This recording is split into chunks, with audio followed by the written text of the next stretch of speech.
Kaliowski had arrived at the Theatre of Liberty, causing quite a sensation with his automaton, which looked as though it was modelled on that poor woman, Madame Perrien, but a hideous mockery of what she had looked like. Though the audience had clapped when she walked unaided to her seat, her movements were jerkier than Kaliowski would have liked. He sat himself down in the front row next to his automaton, with Balthazar at his feet, and stretched out his legs. He all but had Tetu within his grasp, for he was certain that it was the dwarf who had sent the invitation. With the coming of the terror, Tetu would need protection. Together, what couldn't they do? From the prompt desk, Monsieur Rollard dared himself to look into the face of the man sitting in the front row, who had haunted him ever since that terrible day when Topolin's body had been found in his office. He held on tight to the black cap in his pocket. The feel of it comforted him and calmed his shredded nerves. "Are we ready?" he asked Tetu nervously. "Oh, yes, my friend." Tetu flexed his fingers as if about to play a piano. "Bring up the curtain." Kaliowski appeared to take little pleasure in what was happening on stage. The show itself was just a cacophony of patriotic songs, drivel for the masses that fed into the fever of the moment. Tetu was interested to see how tightly Kaliowski controlled his automaton. No wonder she had moved so stiffly. He started gently to play with her threads of light, expecting at any moment that Kaliowski would become aware of what he was doing, for a true shaman would know instinctively when someone else was interfering. It didn't take him long to discover that Kaliowski was a mere amateur, with no natural gift. Tetu stood the automaton up. Standing next to Kaliowski, she started to sing the Marseillaise.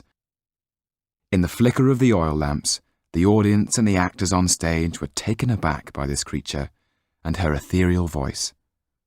A shout went up from the audience. "Bring up the lights! Let's have a proper look!" As if on cue, the automaton turned to bow at them. Try as he might, Kaliowski could not regain control of the threads of light. He could do nothing but sit there and envy the brilliance of such sorcery. The audience were soon out of their seats and singing along with the automaton, tears rolling down their faces. Kaliowski was caught, and he knew it. He was forced to take unwarranted credit for his patriotic creation.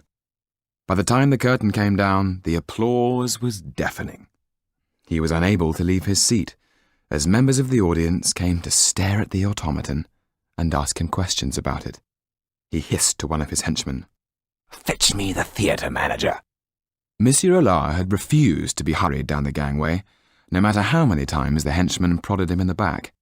He insisted on stopping and talking to the odd patron, who would jokingly ask whether he was going to offer Kaliowski's automaton a job in his theatre. With every measured step, he felt a little braver. At last he reached the front row. Kaliowski had a look that said, "You will be dead unless you can explain this." "Are you responsible for sending me 2 tickets to see this travesty of a show?" Monsieur Rollard held tight to the black cap in his pocket. "I don't think the rest of the audience think it a travesty." Kaliowski stood up. He towered over Monsieur Rollard, who instinctively took a step backwards as his stomach lurched forwards. He had forgotten quite how frightening the man was. "The dwarf is in the theatre, I know it," hissed Kaliowski. "You mean Tetu?" "You know I do," spat Kaliowski. "Well, I don't know if he is here. I will make inquiries. But first, I must congratulate you, citizen, and ask you how such magic is accomplished." He knew he had him. Kaliowski was not going to admit the automaton's performance had little or nothing to do with him. "If he is here, shall I say you would like to see him?" He never finished what he was saying, for the automaton said loudly, "Don't take me home. I want to stay." The audience started to clap. "That's it, citizen, you tell him," shouted someone.